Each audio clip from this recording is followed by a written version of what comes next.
On va aider les gens chez eux pour les aider à se lever, à déjeuner, à préparer à manger, à faire des courses, à aller chez le médecin, chez le coiffeur, à faire évidemment le ménage, la lessive, le repassage, tout ce qu'ils ne peuvent plus faire par eux-mêmes et qui ne peut pas forcément être fait par l'entourage familial.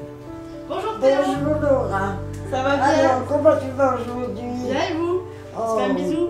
C'est un métier où on va vers les gens, où on aide les gens, où on se sent utile, vraiment au concret, au quotidien.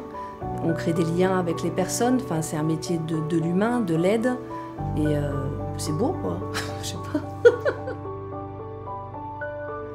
Alors c'est facile, ce que j'aime dans mon métier, c'est que quand je rentre le soir, je sens que j'ai été utile. La journée, je sais que quelqu'un avait besoin d'aide et que je l'ai apporté.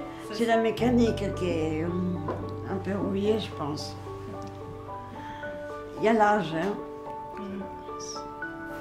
En termes de cuisine, par exemple, en général, ils nous disent ce qu'ils aiment, ce qu'ils n'aiment pas. Chaque jour est différent. Le nombre de personnes que j'ai par jour aussi, ça diffère. Voilà, on intervient quand même à domicile. Donc il y en a qui le vivent comme une intrusion, mais après, avec le temps, en général, ça passe. Il n'y a jamais trop de soucis. J'ai fait confiance, elle est formidable. Ça ferait de la peine si je la voyais plus du tout. Il faut avoir énormément d'empathie pour les gens. Il faut avoir le sens de l'autonomie aussi parce que on est seul toute la journée, même si on est avec eux, il faut aussi savoir ne pas trop les déranger et savoir ce qu'on a à faire.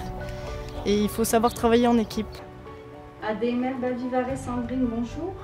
Oui, bonjour madame. On peut être amené à recruter des personnes qui ont juste envie de travailler, qui ne connaissent pas forcément le métier de l'aide à domicile. Mais il suffit juste de la motivation et puis l'envie de bien faire et de vouloir faire. Ça ne pose pas de problème. Après, on les accompagne tout au long de leur carrière. On va surtout rechercher des gens qui vont avoir soit une petite expérience auprès du public âgé, en hôpital, en maison de retraite, ou au domicile en ayant travaillé déjà chez des personnes qui avaient besoin d'aide sous forme de chèque emploi.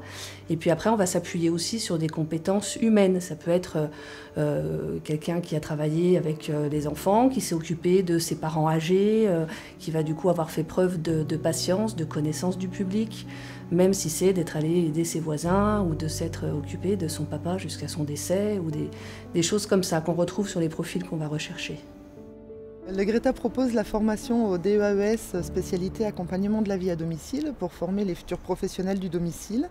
C'est une formation qui se déroule sur à peu près une année scolaire et qui est accessible sur concours avec une épreuve écrite d'admissibilité et une épreuve orale d'admission.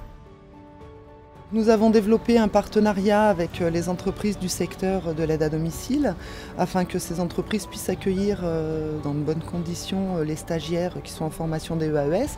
Et nous, ça nous permet également au niveau de la formation d'être au plus près des réalités du terrain et d'ajuster en fonction des retours que les entreprises peuvent nous faire sur cette formation.